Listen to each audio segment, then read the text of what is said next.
Ang saya ay hindi laging nakikita sa mukha. Minsan nararamdaman ito sa kapayapaang dala ng puso.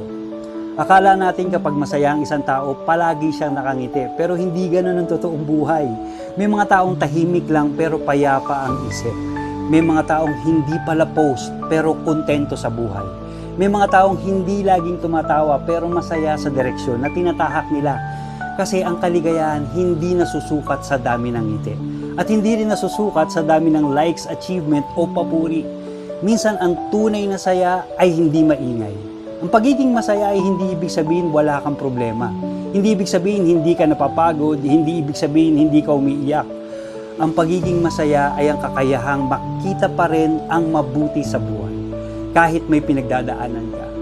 May mga taong lumalaban sa tahimik.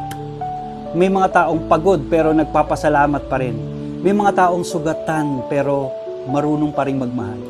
At minsan sila pa ang tunay na masaya. Kaya huwag mong husgahan ang kaligayahan ng isang tao sa ngiti lang. Dahil may mga tao nakangiti pero hindi masaya. At may mga taong hindi palaging nakangiti pero payapa ang puso. Hindi palaging nakangiti ang mga taong masaya. Ang tunay na kaligayahan madalas tahimik lang. Kasi nga,